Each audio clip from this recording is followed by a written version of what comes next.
Well, welcome to Coffee with Job on Monday morning. Now, I want to share something with you that I hope you'll understand. It's very personal for me. Imagine this scene. You're going into a cinema, in this case, the Dundee Contemporary Arts Society cinema, and it's a film with Brad Pitt. And it's Terrence Malick, who's my favourite film director. I have to say that there are people who 15, 20 minutes into that film got up and walked out. Not because it was obscene, not because it was violent, but I suspect because it wasn't any of those things. It was such an unusual film. It's a film called The Tree of Life, and it's one of the most extraordinary experiences I've ever had in my life. I was just utterly blown away by it. The artistry and the beauty and everything. Now, not long after that, I ended up in hospital, I ended up seriously ill, and this shows you the power of imagery.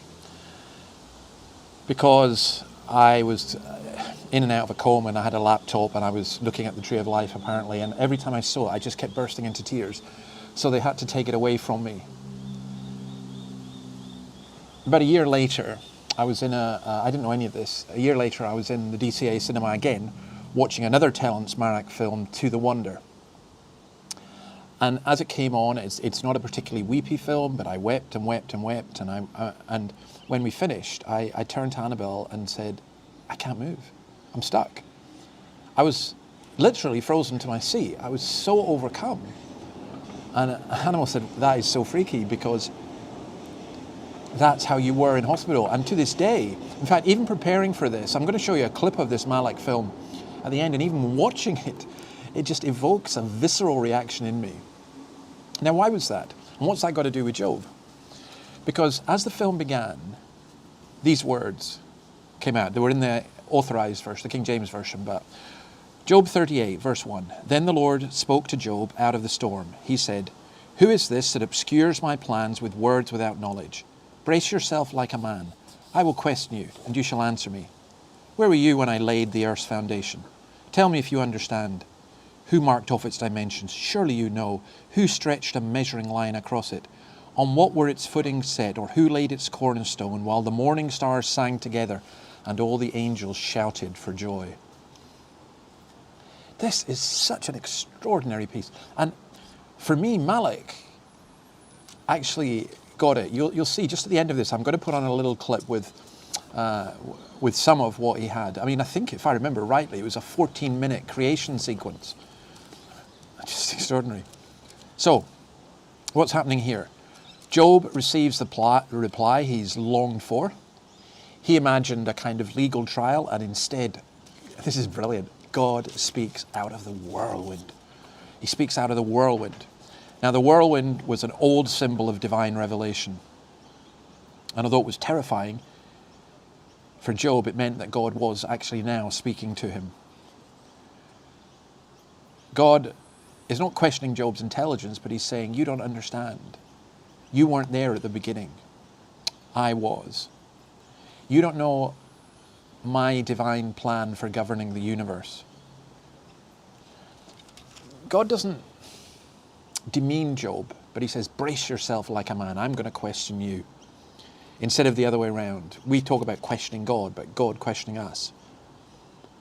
And he's been asked to put all his mental strength in seeking to understand God's intentions. Now, I think to some extent that still happens today, in the sense of God saying, okay, you wanted it.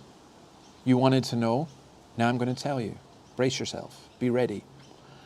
Sometimes when we go into the deeper things of the Lord, they're hard things, and it stretches our minds, but also challenges our preconceptions and challenges our own sinfulness. And then from verse 4, we're going to do to verse 7, but isn't this just a wonderful phrase? The morning stars sang together and the angels shouted for joy. I love this notion of God rejoicing in the creation. And isn't it absolutely extraordinary? The power in the Big Bang, if you like, the power in God creating all things out of nothing, the power in this whole vast universe being created in this way. The world is portrayed like a building with a foundation and a cornerstone, built to a plan with a measuring line, to the accompaniment of the music of the morning stars, the angels.